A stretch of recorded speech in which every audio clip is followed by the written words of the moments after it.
भोपाल के एक पत्रकार ने एक वीडियो रिलीज किया है करीब 20-25 दिन पहले, जो मुझे कल सुनने को मिला। उसमें वो किसी और आचार्य की प्रशंसा करते हुए ये कह रहे हैं कि 3 साल में मंदिर बनकर के तैयार हो जाएगा।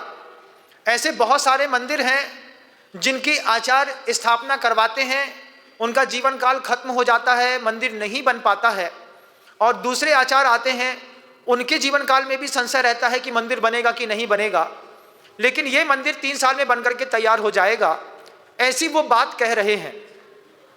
मैं पूरी देश की जनता से कहना चाहूँगा और उन पत्रकार महोदय से भी इस बात को कहना चाहूँगा कि महोदय, अंगकोर वाट बोरेबदूर में आपने एक मंदिर देखा होगा, नहीं देखा है तो एक बार देखिएगा। 9 किलोमीटर के डाइस एरिया में पाषाण का इतना बड़ा जिनालय बना है जिसको आज बौद्ध मंदिर के रूप में दुनिया जान रही है। वो मंदिर किसी एक इंसान के जीवन काल में नहीं बन सकता, लेकिन वो मंदिर बना। आज जब आप उसको जाकर के देखेंगे, 9 किलोमीटर के डाइस एरिया में 52 जिनालयों की रचना है। उस रचना को बनने में कम से कम 60 से 70 साल लगे होंगे। लेकिन आज अगर कहा जाए कि आप उतना ही बड़ा मंदिर दोबारा बना सकते हैं क्या, आज कोई नहीं बना पाएगा। जब महान कार्य करने होते हैं ना, तो उसके लिए वक्त लगता है, उसके लिए समय लगता है, पीढ़ियां लगती हैं, तब जाकर के महान परंपराएं स्थापित होती हैं। ये बात शायद आप भूल गए होंगे।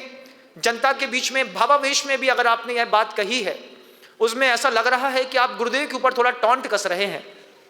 इस बात को भी आप सुधारें तो बहुत अच्छी बात रहेगी। आचार्य भगवंत ही एक ऐसे महान आचार्य थे जिन्होंने अपने जीवन काल में बहुत सारे मंदिरों का शिलान्यास किया, पत्थर के बड़े बड़े मंदिरों के लिए प्रभावना की। और गुरुदेव खुद कहते थे इस बात को कि जरूरी थोड़ी है कि अपन ने शिलान्यास किया है तो अपन ही मंदिर बनाएंगे।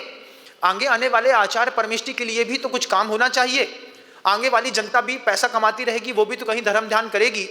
आज उन्हीं आचार्य महाराज के जीवन काल में कुंडलपुर के बड़े बाबा का मंदिर तो बन गया, लेकिन 95% मंदिर चंदगिरी डोंगरगढ़ का बना। उसकी स्थापना शुरुआत उनने की थी, लेकिन उसका निष्ठापन, कलश रोहन अब गुरुदेव श्री समय सागर जी महाराज जी के साथ होगा। निश्चित रूप से आप ध्यान रखिएगा कि बड़े मंदिरों में समय लगता है, लेकिन ये ऐतिहासिक दस्तावेज होते हैं। आरसीसी का मंदिर आप बहुत जल्दी बना सकते हैं।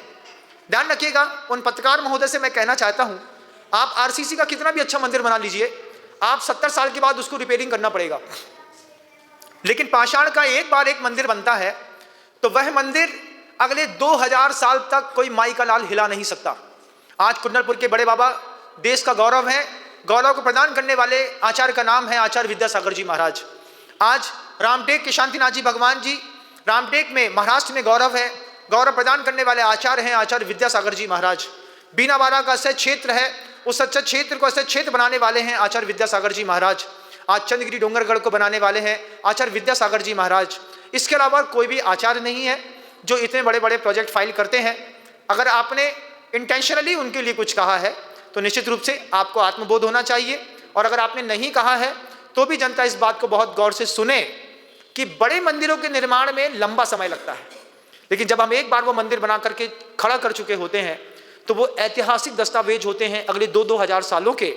आरसीसी के मंदिर आप 3 साल में बना सकते हैं, लेकिन 30 साल के बाद उसको रिपेयरिंग की नहीं, रिकंस्ट्रक्शंस की जरूरत पड़ेगी। आप पढ़े लिखे हैं, आपने मेरी बात को गौर से सुना, इसके लिए आपको भी और देश की जनता को भी साधुवाद देता हूं।